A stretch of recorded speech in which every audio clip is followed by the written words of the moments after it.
ட்விட்டர்ல அறிக்கை போறதுக்கு பதிலா செய்தியாளர்களை சந்தித்து அவர்களுடைய கேள்வி எதிர்கொண்டா நிச்சயமா லைம்லைட்ல எடப்பாடி தான் வரப்போறாரு சார். செய்தியாளர்களை சந்திக்கணும் எடப்பாடி. நீங்க ஒரே ஒரு விஷயம், கடந்த ரொம்ப நாள் கூட எடுத்துக்காதீங்க, ஒரு வருஷம் எடுங்க, புள்ளி வரும். நீங்க பத்திரிகையாளர் தான்.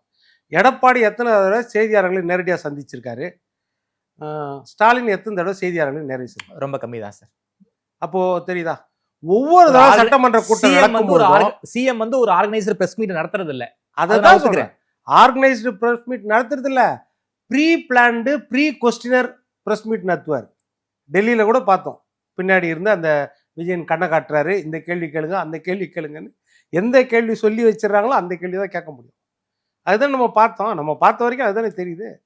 முதலமைச்சர்கிட்ட முதலே வந்து கொஸ்டின்ஸை சொல்லி வச்சு இந்த கேள்விங்களை கேளுங்க, அவர் இந்த பதில் சொல்லுவார், அவர் பேப்பரை வச்சுட்டு அதுக்கு பதில் சொல்லுவார். ஆனால் எடப்பாடியார்கிட்ட எந்த கேள்வி வேணாலும் கேட்கலாம். நீங்கள் அவர் பார்க்கும்போது தெரியும், யதார்த்தமாக எல்லா கேள்வியும் கேட்பாங்க அவர்கிட்ட, அவர் பதில் சொல்ல தான் செய்வார். ஆனால் என்னன்னா, ஊடக பார்வையே அது பெரிய அளவில் போகலான்றது தான். இதோட வந்து கூட்டத்தில் வந்து ஸ்டாலின் என்ன சொன்னார், எங்களுக்கு வந்து ஊடக சொகுசு இல்லை, ஊடக சொகுசு. அது பொதுக்குழுல பேசினாரு. பொதுக்குழுல அது யாராவது நம்ப முடியுமா? அதுக்கு ஒரு மாதம் முன்னாடி தான் ஊடகத்தாரெல்லாம் கூப்பிட்டு பாராட்டு வேலை நடத்தினார். ஊடக சொகுசு இல்லை. எதிர்கட்சியாக இருக்கும்போதும் ஆளுங்கட்சியாக இருக்கும்போதும் எங்களையே விமர்சனம் பண்ணுறாங்க ஊடகங்கள் அப்படின்னாரு.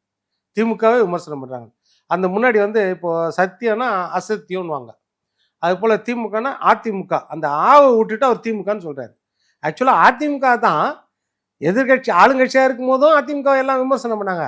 எதிர்கட்சியாக இருக்கும்போது இப்போ 4 வருஷமும் அதிமுக தான் விமர்சனம் பண்ணுறாங்க. ஓகே, பெரிய ஒரு பிரச்சனை நடந்துட்டு இருக்கும் நாட்டில். ஆனால் இவங்க ஊடகத்துலலாம் என்ன பார்த்தீங்கன்னா, விவாத பொருள்னா இருக்குன்னா, அதிமுக பிஜேபி கூட்டணி அமையுமா, அதிமுக ஒருங்கிணையுமா, இதுதான் நடக்கும். இதை நம்ம கண் கூட பார்த்துருக்குறோம். ஆனால் அவர் சொல்கிறாரு, எங்களுக்கு வந்து எதிர்கட்சி ஆளுங்கட்சியாக இருக்கும் போதும் எங்கள் மேலே தான் விமர்சனம் வருது.